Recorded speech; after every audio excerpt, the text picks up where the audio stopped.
Muchas gracias, lo anticipamos en la apertura. Mauricio ya está con nosotros. Bienvenido, doctor. Me da tanto placer presentarte que vengas, aunque suene reiterativo y en el año 3 veces o 4 nos visites, es un gustazo, doctor Tieso. Bienvenido. Gracias, Lo siento así, lo sabés. ¿Cómo estás vos? Bien. Bueno, no me mienta. No, estamos como todos los viejos, con problemas, pero bien, vivos todavía. Bien, asumiendo la edad que vamos teniendo, Totalmente.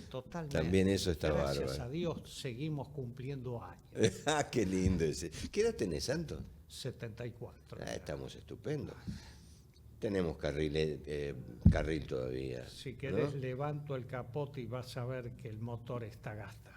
No, pero recién me mostraste que estaba nuevito, ¿eh? Estamos, gracias a Dios, estamos más o menos bien. O sea que, viste, que se dice en forma peyorativa el viejo. ¿viste? Sí, claro. Acá en nuestro caso no, porque no solamente para los colegas, ¿no? O sea, los que compartimos la profesión con Santos, sino también para los pacientes. Porque los pacientes es un médico de los de antes, es un médico viejo. Y uno dice, no que está avejentado, sino que yo quiero que me atienda, porque tiene otra forma de tratar, otra forma de atender, otra sapiencia, otra experiencia. Así que en este caso no es algo peyorativo, malo, feo. No, al contrario. Sino todo lo contrario. Implica todo lo que los chinos siempre valoran. Que es el tema de la adultez mayor, del tema del que tiene experiencia, el que tiene sabiduría. Y lo ponen en un sitio especial, ¿no? El que tiene sabiduría. Igual viejos eran antes a los 50 y pico de años. Totalmente. En la esquina vivía don Antonio y yo tenía X edad y decía, mira el viejo Antonio. Tenía 55 años Antonio. Ha cambiado todo eso también, ¿no? Absolutamente, gracias. Antes de involucrarnos, pones la foto, vamos a recordar al doctor Juan Carlos Solari, me pediste esto y Mauricio se sumó y formó parte de otro de los programas. Hola Doc, bueno, ¿cómo se dice? No está entre nosotros, anda en otros cielos. Mira, la mejor definición de un amigo se la escuché a Atahualpa Yupanqui. Mire. Cuando dijo, le preguntaron qué es un amigo, y él contesta, es uno mismo en la piel del otro.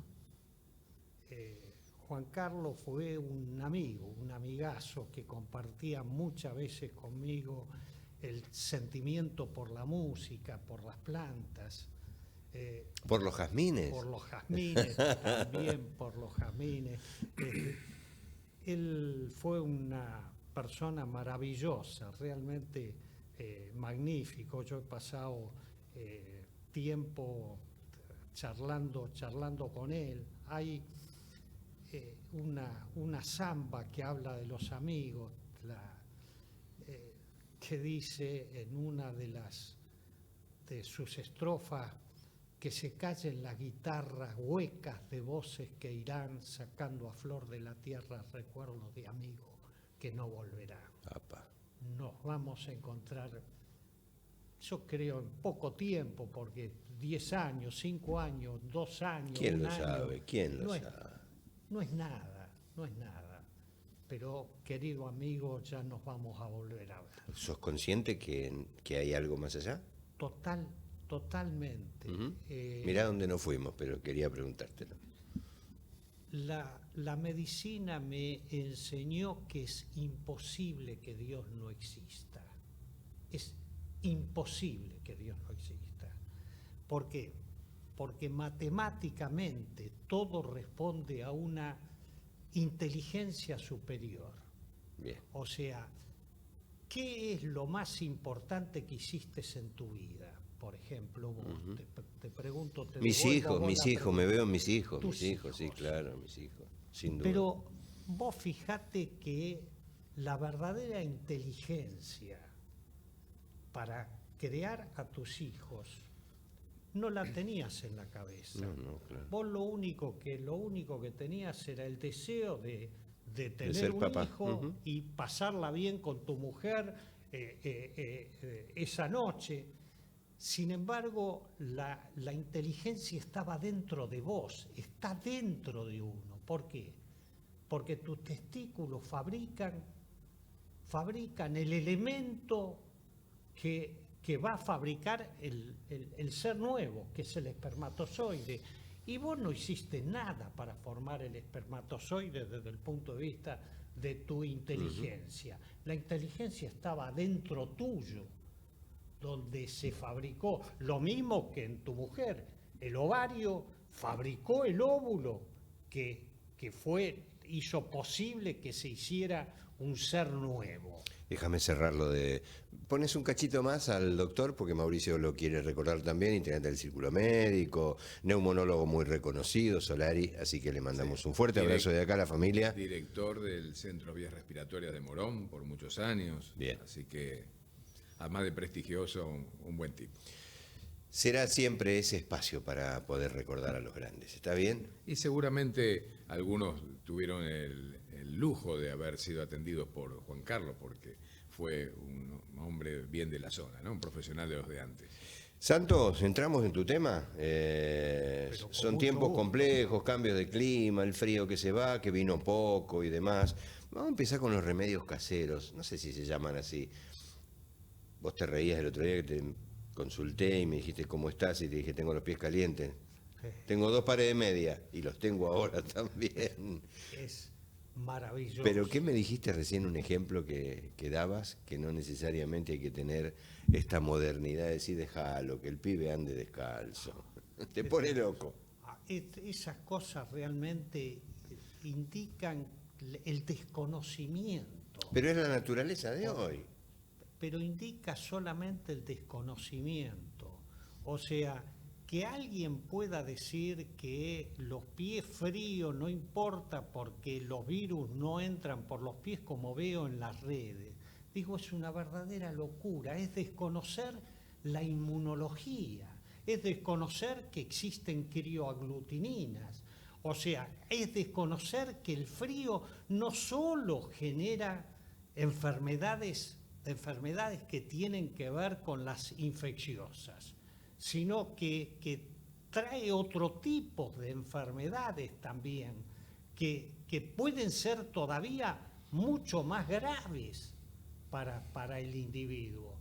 Cuando uno está diciendo tiene que tener el cuerpo caliente, ¿qué pasaba con la gente que tenía una neumonía antes de la época preantibiótica? La mayoría se moría. Claro. Se morían. Y de los que se salvaban, ¿quiénes eran los que se salvaban? Los que no tenían que salir a trabajar con fiebre, ¿viste? Y al frío, porque tenían la necesidad de salir.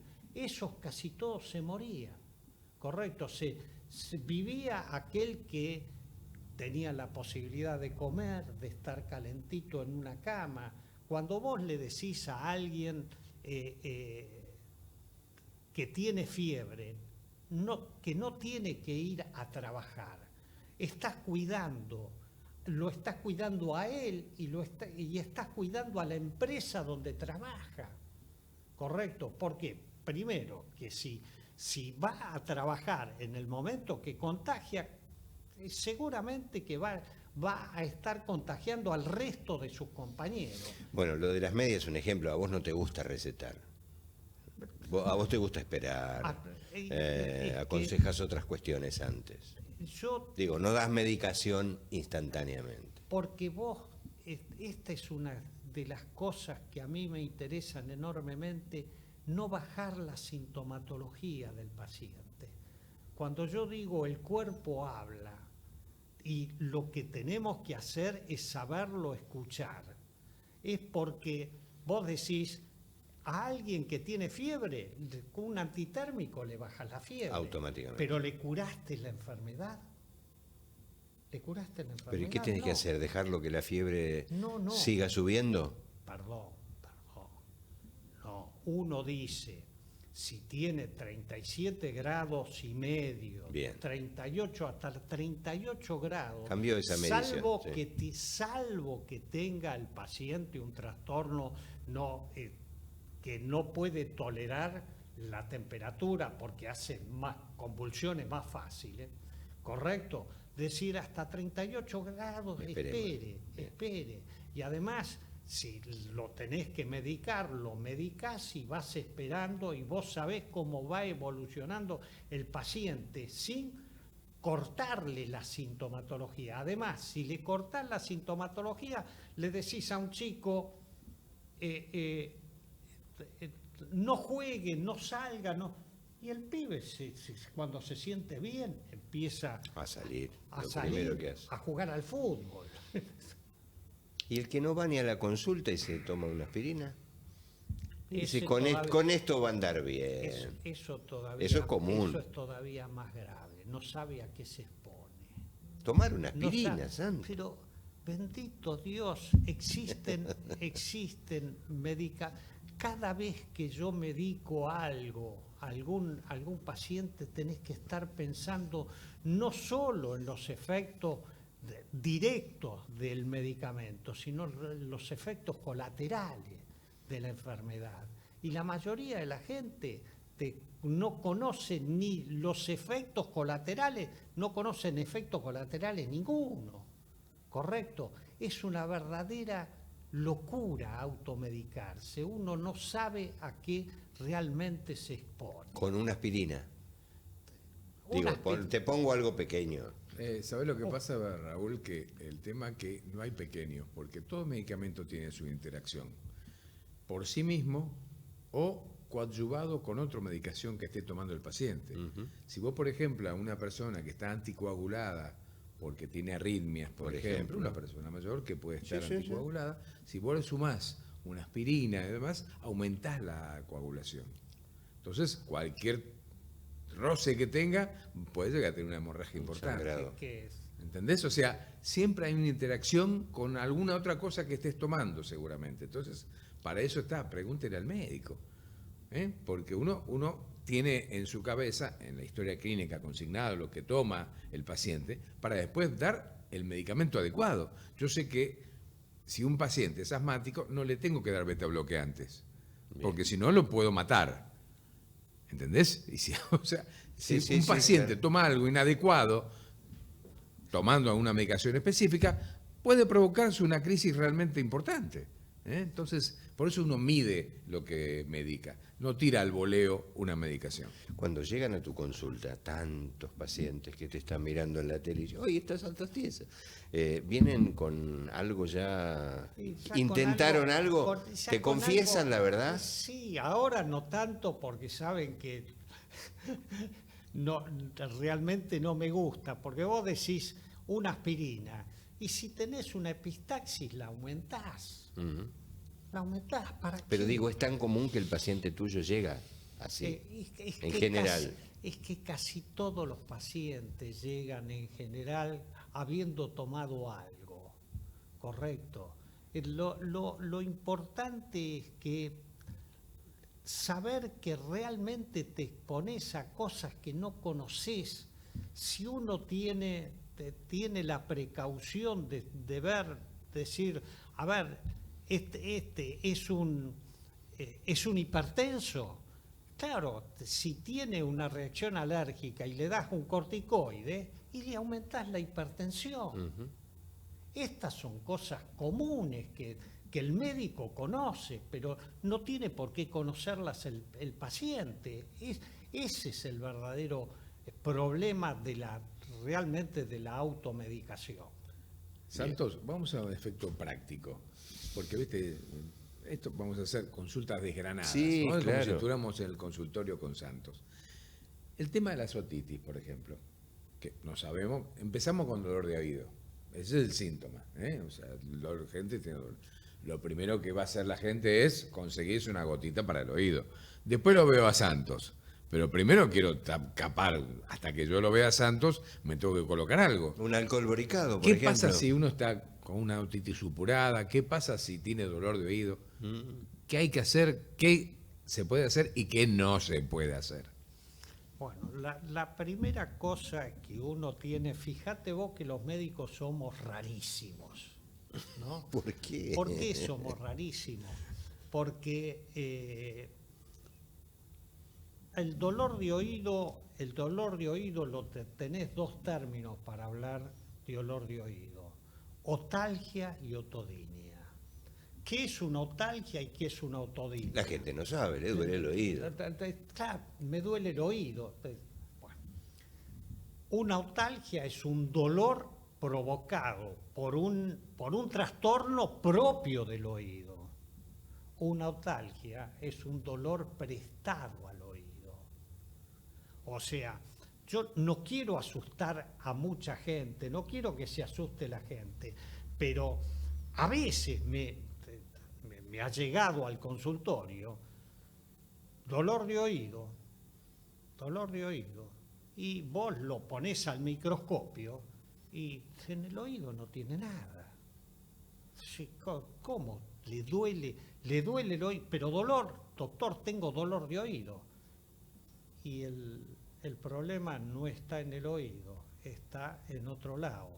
A veces no es tan común, gracias a Dios, pero un tumor de laringe, el primer síntoma que te puede dar es un dolor de oído. Y eso solamente lo podés hacer si tenés noción de lo que significa el diagnóstico. Digamos que no es tan común.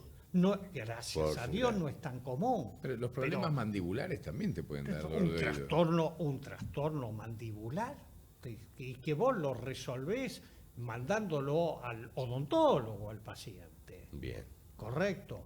O sea, que no todos los dolores de oído, por eso es que cuando uno le preguntaba al médico residente en el hospital, presénteme al paciente, yo no le permitía que me dijeran dolor de oído, porque los mato si me decían dolor de oído. Me tiene que decir si tiene una otodinia o tiene una otalgia. Entonces vos decís, partís de ahí. Todos los dolores de oído que son del oído, es decir, por una otodinia, puede ser una inflamación del oído medio o del oído externo, ¿correcto? Los tratamientos son distintos, bien, tenés que verlo. Si vos decís, a ver, tenés un problema en el oído, yo te miro al microscopio, veo que la membrana del tímpano está sana, y veo inflamación en el conducto auditivo, que una gotita de alcohol hace maravillas. Eso lo ves instantáneamente Lo con el ves microscopio. en el microscopio, Hoy lo ves. tenés que ver, es maravilloso, ¿viste? Poderlo ver. Ahora, si ese mismo paciente tiene una perforación timpánica y dice, el doctor Tieso me dijo que me tengo que colocar una gotita de alcohol, y no le hicieron el diagnóstico de... Claro, pero es lo común, a eso vamos. Te pones la gotita de alcohol en el oído y vas a ver todas las estrellas juntas. No. Bueno, hagamos una primera pausa. Si tengo que nebulizarme y no tengo el nebulizador y no tengo suero fisiológico, hay otras cosas. Pero Calenta agua. Un poquito de vapor. Ahí está. Porque para muchos es un problema en estos tiempos, sobre todo, ¿no? Con el vapor andamos fenómenos. Che, Doc, seguimos hablando de cosas actuales, de tanta recomendación. Cuando te llamé por mi tos y mis cuestiones y siempre te consulto y ya estamos y pasó y qué sé yo, me dijeron, toma eso que dicen ahí en la tele, un amigo, que ese antihistamínico anda bárbaro. Yo preferí llamarte, porque te llevan a eso, digo. Es que hay de venta libre. Hay tanta publicidad al respecto, con el verdadero despelote de la medicina, vamos a hablar claro. No es la medicación. El verdadero problema es realmente el diagnóstico. Una vez que el médico hizo el diagnóstico, muchas veces el diagnóstico no es tan fácil, Pero una vez que llegó al diagnóstico, el que mejor conoce la medicación es el médico, porque conoce los efectos colaterales realmente de cada medicamento, ¿correcto? Por supuesto que muchas veces uno no tiene todo el conocimiento total no lo tiene nadie. Yo siempre digo, estudio todos los días porque no me recibí de Dios todavía. Pero no ¿Viste? alcanza tu experiencia habiendo visto tantas cosas. Te ayuda muchísimo la experiencia. Pero yo no me sorprendo, o sea, no me termino de sorprender de las cosas que aprendo todos los días. Yo estudio todos los días porque no lo sé todo. Lo que falta por saber es muchísimo más de lo que nosotros realmente conocemos. Lo dejo a Mauricio. Y encima trabajás con tu hija, con Fernanda, sí. que es un tiro, que va, viene, y es todo más dinámico. Vos viste cómo vienen los pibes. O sea, vos aprendés o aprendés. Totalmente. Un cariño a esa, Mauri. Escúchame, una de las cosas, viste, que ahora abundan son esos sprays acuosos nasales, ¿no? Que se usan, la gente lo usa en forma indiscriminada, no por indicación médica. Vos lo ves, algunos sacan. Sí, el PAF. Entonces uno dice, pero ¿alguien te lo prescribió o no? ¿Tiene alguna indicación, algo, digamos? Porque ya sabemos que lo van a tener, ¿no? Yo sé que después tenemos que hacer la consulta con el otorrinolaringólogo, pero ¿tiene algún tipo de efectos, si querés, saludable, sintomático, que mejore algún síntoma? Por ejemplo, la suficiencia respiratoria nasal o tener algún tipo de, por lo menos momentáneamente, alguna mejoría. Los sprays nasales, como por ejemplo la mometasona, la fluticasona, son realmente maravillosas en cuanto al paciente alergiforme. No van a curar una sinusitis. Si el paciente tiene una sinusitis, no alcanza bajo ningún punto de vista. Los sprays, más que sprays, son lavajes nasales. Soluciones acuosas. Soluciones acuosas.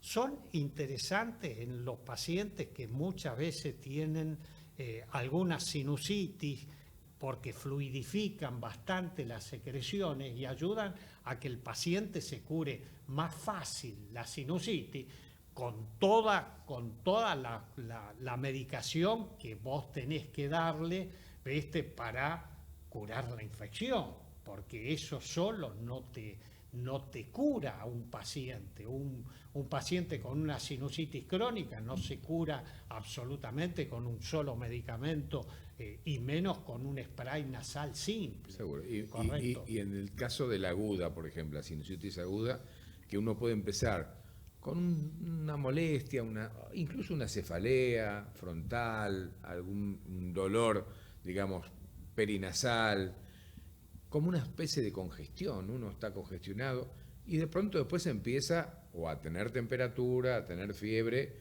o a tener algún tipo de secreción. Eso ya implica otro cuadro mucho más importante.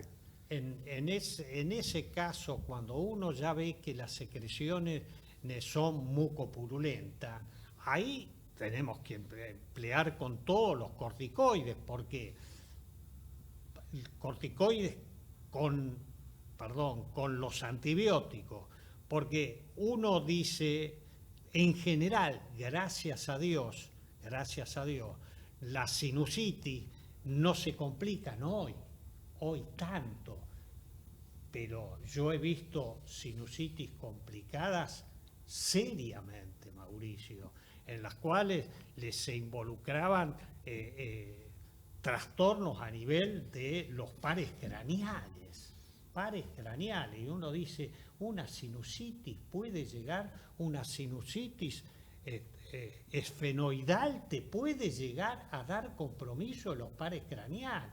Entonces, al paciente tenemos que medicarlo, primero hacer el diagnóstico adecuado, ¿correcto? Porque uno no dice, ¿y cómo si hace el diagnóstico adecuado? Y haciendo una rinoscopía anterior, metiéndole el espéculo y mirando qué es lo que está pasando dentro de la nariz. Antes lo hacías un diagnóstico empírico, decías, por la sintomatología, bueno, yo pienso, es 100% una sinusitis. Ahora lo tenés comprobado en forma... No tenés comprobado, es absolutamente. O sea, ¿vos qué ves cuando le haces, por ejemplo, la rinoscopía? ¿Ves la secreción? Vos ves las secreciones que salen del meato medio, lo estás viendo con tus propios ojos, ¿viste? Por eso que a veces hace falta el diagnóstico. Muchas veces me dicen, pero doctor, qué sé yo, en 2 minutos me hizo el diagnóstico, ¿no? En 1 segundo, ponés cuánto tardo en meterle el espéculo y mirar la fosa nasal. Nada, pero lo tenés que mirar, lo tenés que ver. Bien. Una vez que lo viste, después es todo más fácil. Es todo más fácil. Óigame, otorrino, ¿por qué se pierde con tanta facilidad el olfato o el gusto o ambas asimetrías? Digo, porque es común. Es tremendamente. Y es desesperante.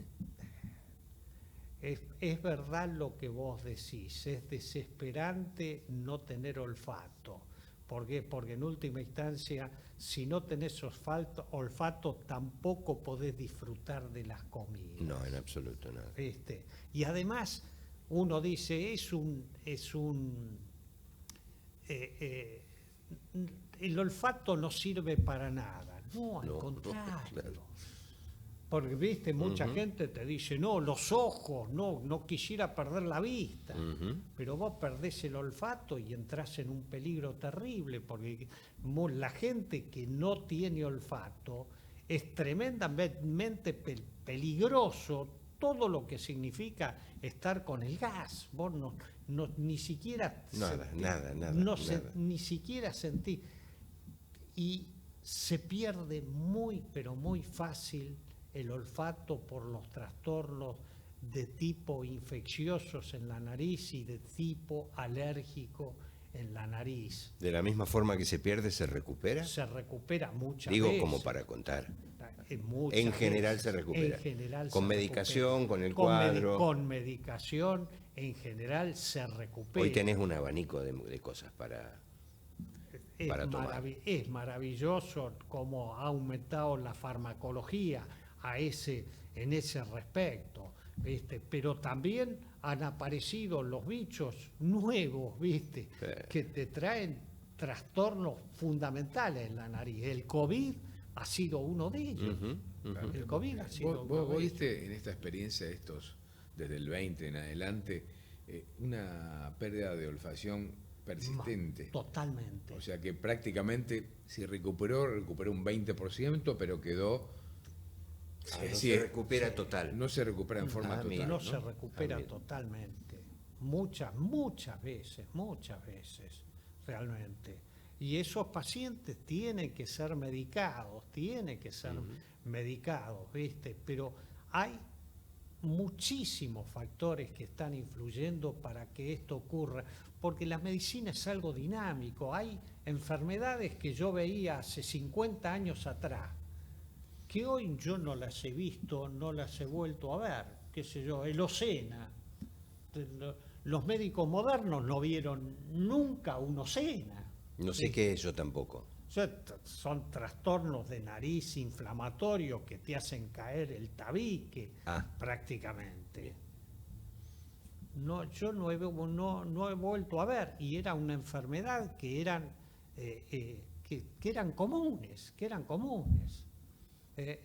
Infecciones en el oído gravísimas, que hoy son muchísimo menos comunes, gracias a Dios. Claro, lo que pasa es que imagino que el hecho de las vacunas ha producido, por ejemplo, que muchos gérmenes, el neumococo, el hemófilus, el estreptococo, que evidentemente los hemos combatido tan bien con las vacunas que justamente han desaparecido. Uno tiene una inmunidad determinada que permite que ese germen no actúe como actuaba antes, ¿no? Que estaba el territorio ávido para que ellos puedan ingresar. Lo que vos decís, Mauricio, tan cierto. O sea, ha cambiado absolutamente tanto la medicina. Y cuando vos estudiás historia de la medicina, vos decís, no es posible, ¿sabés a qué enfermedades le tenía más temor la gente? No lo sé. ¿No sabés? Al tétano. Ah, bueno. ¿Por qué le tenían temor al tétano? Porque el tétano te dejaba paralítico cuando lo tenías. Te morías en insuficiencia respiratoria sin poder gritar que te falta aire. Lo mismo que la hidrofobia. Y son enfermedades que hoy ya no existen prácticamente. Vos, por ejemplo, vos viste difteria. Yo vi difteria. Yo vi difteria. Difteria no tenemos más. No, o sea, realmente no. totalmente. Yo por lo menos no. Pero yo todavía tengo en mi cabeza la última hidrofobia. Yo vi O sea, hidrofobia. rabia. Tengo una pausa, digo, marcaste algo que debe ser terrible para otro programa, ¿no? Sentir que te morís por falta de aire, debe ser espantoso. Es la muerte más terrible que uno puede tener. Por eso que yo soy enemigo del cigarrillo. Bien. Digo, no elijan morirse con la peor de las muertes, que es la muerte por ahogamiento. Vamos a la pausa. En el otro poquito bloque que nos queda, quiero que me digas cuál es el eje central de tu consulta hoy en el consultorio. Pero antes de irme, dame un segundo, a los dos le pregunto. Algo que me preguntaron cuando venía para acá. El fentanilo que está generando tantas muertes, ¿para qué se utiliza? ¿Cuánto de común es? Cada uno quiero una mirada, Bueno, porque es ya de uso. se siguen sumando y siguen ampollas dando vueltas en algún Claro, lugar. Lo que pasa es que es de uso prácticamente obligatorio en todo mecanismo de anestesia, porque es un opiáceo, es un, digamos, sedante realmente muy importante, que se utiliza de rutina en las anestesias. Se utiliza mucho cuando está el paciente intubado por un accidente, algún problema que le obliga a tener una estadía en terapia intensiva y tiene que estar intubado, tiene que usar fentanilo. Para dolores muy importantes, producto de politraumatismos, los posoperatorios de cirugía cardíaca. La morfina no cumple el mismo lugar. No. Es un derivado, pero tiene otros efectos para otro tipo de patologías. En cambio, el fentanilo se utiliza mucho y está bien que se utilice, y además porque es económico el fentanilo. Correcto. Es barato el fentanilo. El problema que hubo acá, lamentablemente, porque evidentemente ese laboratorio no estaba preparado para evitar una contaminación bacteriana por estos dos gérmenes, tanto la Ralstonia piqueti, que es uno de los gérmenes, y el otro es la Klebsiella pneumoniae, esta mucho más seria que la otra, que provoca prácticamente en pacientes que ya son vulnerables porque están en terapia intensiva por algún problema, por un posoperatorio, o sea cardíaco, o sea de cualquier índole, evidentemente cualquier contaminación que exista en su organismo, bueno, le provoca la muerte. Te preguntaba, Santos, ¿cuál es el eje de la consulta hoy? Sinusopatías. Hacémelo fácil, ¿qué es? Trastornos Sinusitis. de la nariz, Llego con la nariz así. faringitis, inflamación, viste, de Bien. la faringe, laringitis. Las laringitis son tremendamente Me comunes. encanta cómo lo en decís, esta. faringitis, laringitis, está muy bien. Bien. Esas son las consultas, la mayor cantidad de consultas. Y tiene que Y ver no hay con- edades para eso, ocurre. En general, en los adultos mayores ocurre con mayor asiduidad. Por eso que yo siempre digo, a medida que uno pasa el tiempo se tiene que cuidar más. Se tiene que cuidar más del frío, mucho más del estrés. El estrés en nuestros días está haciendo verdaderamente estragos Mira. en la salud. Y también el smog, ¿no? El ambiente, El- o sea, el- de la ciudad sobre todo. Total, o sea, estar en totalmente. un lugar donde hay aire libre, Hay donde que- es, ¿no? Es saludable. Totalmente, no estar en lugares cerrados mucho tiempo donde haya mucha gente. Ventilar los ambientes. Ventilar los ambientes de Por fundamental. más que esté frío, pero igualmente No, abrigar. es preferible estar con un pullover, estar abrigado, pero que estar ventilado. La ventilación es fundamental. La ¿Cuál mayoría sería? son, perdóname, Por la favor. mayoría son virales, Santos. Sí, ¿Siguen siendo virales Siguen la siendo mayoría? virales, pero las hay bacterianas. Y realmente las bacterianas se complican bastante más que las virales. ¿Con los antibióticos habituales lográs culminar Sí, el proceso? sí, sí, o sea, no sí. tenés que recurrir a otra línea No, de... en general no, Mauricio, en general no. A veces cuando se producen complicaciones pulmonares, ahí sí uno tiene que ser bastante más duro con los antibióticos, sino con los habituales andan. ¿Cuál es mi temperatura corporal? ¿Cuál es la temperatura? 37 grados. ¿Y a qué número debo preocuparme? ¿O en qué valor empiezo a sentir algo que me lleve a la consulta? ¿O que amerite la consulta? Depende muchas veces del paciente, porque hay pacientes que tienen 37,2 y ya están a la miseria desde el punto, y otros que tienen 38 y medio y dicen no siento tanto, no me siento abatido.